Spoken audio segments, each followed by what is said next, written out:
नमस्कार साथियों। इस वीडियो में हम बात करने वाले हैं एलोवेरा की खेती का पूरा बिजनेस मॉडल। इस वीडियो में हम ये भी समझेंगे कि उसका प्लांटेशन कैसे करना चाहिए, क्या दिक्कतें आती है प्लांटेशन के बाद, कौन कितने सारे प्रिकॉशंस आपको रखने पड़ते हैं और इसका इस्तेमाल कहाँ कहाँ पे होता है। साथ ही साथ इस वीडियो में हम ये भी समझेंगे कि एलोवेरा का कॉन्ट्रैक्ट फार्मिंग भी आजकल बहुत ही ट्रेडिशन में चल रहा है। तो क्या ये सही है, क्या अच्छाइयाँ है, क्या बुराइयाँ है कॉन्ट्रैक्ट फार्मिंग की पूरे डिटेल इस वीडियो में हम समझने वाले हैं। तो मैं नीरज कुमार आप सभी का स्वागत करता हूं किसान हाई पावर यूट्यूब चैनल में। अभी तक आप इस चैनल को सब्सक्राइब नहीं किए हैं तो सब्सक्राइब करके बेल आइकन दबा लीजिए, सो दैट मैं जब भी कोई ऐसे ही कमाल का वीडियो लेकर आऊँ इसका नोटिफिकेशन सबसे पहले आपको मिल जाए। साथियों, अगर बात करें एलोवेरा के इस्तेमाल का, तो एलोवेरा का कोई फूल या फल नहीं आता है। एलोवेरा के पत्ते का ही सभी जगह इस्तेमाल किया जाता है। जैसे दवा बनाने में कंपनियां इस्तेमाल करती है, कॉस्मेटिक्स बनाने में किया जाता है, मेडिकल इंडस्ट्री में किया जाता है। साथ ही साथ एलोवेरा जेल हो गया, जूस हो गया, फेस वॉश हो गया, क्रीम हो गया, ये सब चीज़ें बनाने में एलोवेरा के जो जेल आते हैं या उसके अंदर का जो मटेरियल है तो उसका प्रोसेस करके इस्तेमाल किया जाता है ये सारे प्रोडक्ट को बनाने के लिए।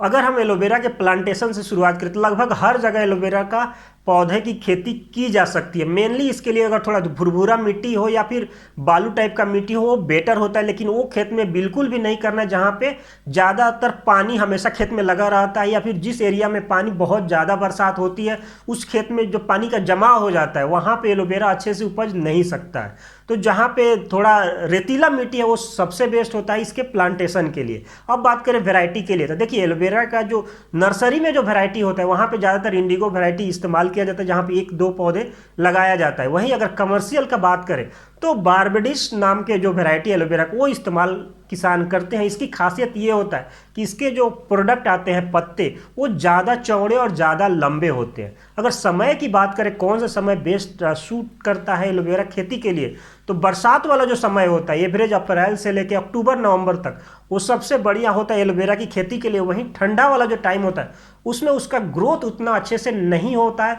तो बेटर होता है अप्रैल से अक्टूबर तक का जो समय है उस समय में आप एलोवेरा की खेती कर सकते हैं। अगला होता है कि अगर बीज कहाँ से इसका ले पाए, तो देखिए एलोवेरा का ऐसा कोई बीज नहीं होता है। इसके जो पौधे होते हैं बेबी प्लांट, वहीं आप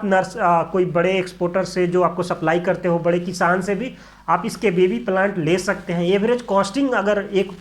छोटे बेबी पौधे की बात करें तो ये 3 से 5 रुपए एक पौधे के हिसाब से आपको मिल जाता है। अब प्लांटेशन अब कैसे करना है, देखिए इसमें हाई डेंसिटी और लो डेंसिटी अलग अलग चलन है, लेकिन एवरेज अगर पौधे से पौधा 2 फीट और लाइन से लाइन 2 फीट अगर आप इसका प्लांटेशन करते हैं तो एवरेज एक जेनरिक है जो ज़्यादातर किसान इसका इस्तेमाल करते हैं। ये मीडियम डेंसिटी के हिसाब से होता है, ना ज़्यादा घन और ना ज़्यादा दूर दूर। तो एवरेज 2x2 का प्लांटेशन करते हैं एलोवेरा का, तो 1 एकड़ में लगभग 10,000 साढ़े 10,000 जैसे पौधे आपके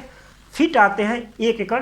प्लांटेशन के लिए। अब इसमें जैसे मैंने बताया कि एलोवेरा को ज़्यादा पानी की आवश्यकता नहीं होती है, तो इसके लिए अगर ड्रिप आप लगाएं तो बेटर है। वो आपको एडिशनल खर्चा एक करना पड़ेगा। ड्रिप अगर आप इस्तेमाल नहीं कर रहे हैं तो स्प्रिंकलर वाले जो वाटरिंग सिस्टम होते हैं उसका भी आप इस्तेमाल कर सकते हैं खेत में पानी देने के लिए, क्योंकि फ्लड इरिगेशन में अगर आप जाएंगे तो उसमें अगर ज़्यादा पानी खेत में लग गया तो पौधों को धीरे धीरे मतलब उतना बेटर ग्रोथ नहीं निकल के आएगा।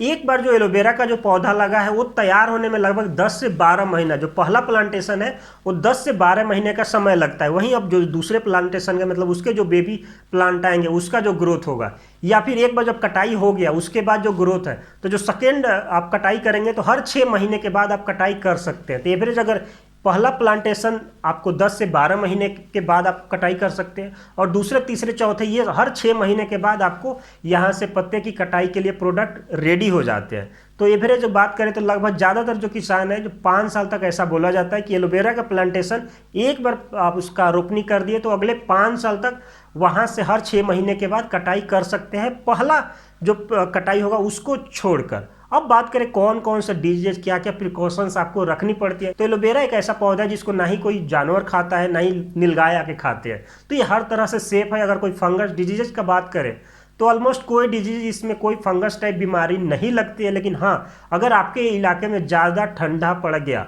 तो पत्ते के ऊपर काले काले धब्बे आ सकते हैं, लेकिन वो भी आउटर वाले कवर पे होते हैं जिसकी वजह से जेल निकालने में, जेल को एक्सट्रैक्ट करने में कोई प्रॉब्लम नहीं आती, तो ये भी कोई बड़ा इशू नहीं है। बाकी अगर खरपतवार आपके खेत में है तो उसको सफाई आपको समय समय पे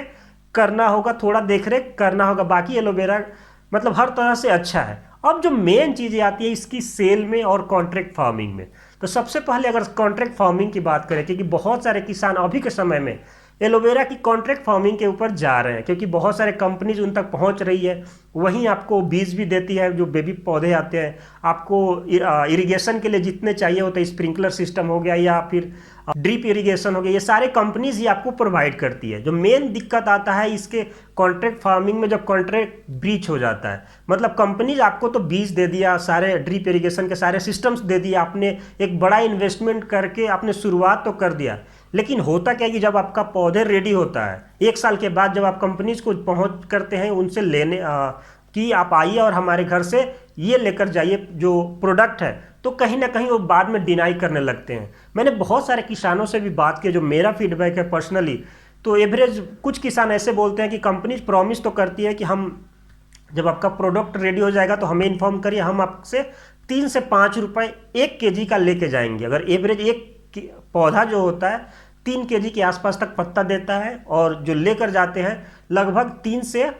5 रुपए kg के हिसाब से आपके कॉन्ट्रैक्ट वाले जो कंपनीज है वो पत्ते को ले जाते हैं। लेकिन दिक्कत कहाँ से आती है कि कॉन्ट्रैक्ट फार्मिंग वाले करा तो दिए, लेकिन ले जाते समय वो डिनाई कर देते हैं, कभी रेट में कम करने लगते हैं या ले ही नहीं जाते हैं, क्योंकि एलोवेरा ऐसा चीज़ है जो आप लोकल बाजार में नहीं बेच सकते हैं या फिर इसका दूसरा कोई यूज नहीं है। तो मेरी राय ये है कि आप डायरेक्ट बहुत सारे कॉन्ट्रैक्ट फार्मर्स या कंपनीज को जानते हैं, उनसे संपर्क आपका है तो एलोवेरा की खेती की तरफ बढ़ सकते हैं, या फिर कोई और जुगाड़ू तरीका है जिससे आप सेल कर सकते हैं तो इसके बारे में सोच सकते हैं। या फिर आप अगर खेती करके कुछ और भी प्रोडक्ट, आप खुद का बिजनेस सेटअप करना चाहते हैं, जैसे कि जेल या फिर जूस हो गया, फेस वॉश हो गया, इन सब चीज़ें जो जिसमें ज़्यादा इन्वेस्टमेंट नहीं लगता है, ये सब भी आप शुरुआत करना चाहते हैं खुद का, या फिर आपके एरिया में बहुत सारे फार्मर्स हैं जो एलोवेरा की खेती ऑलरेडी कर रहे हैं और आप सोच रहे हैं कि ऐसा प्लांट डालें जो एटलीस्ट जूस बना सके, एलोवेरा का फेस वॉश बना सके, जेल बना सके,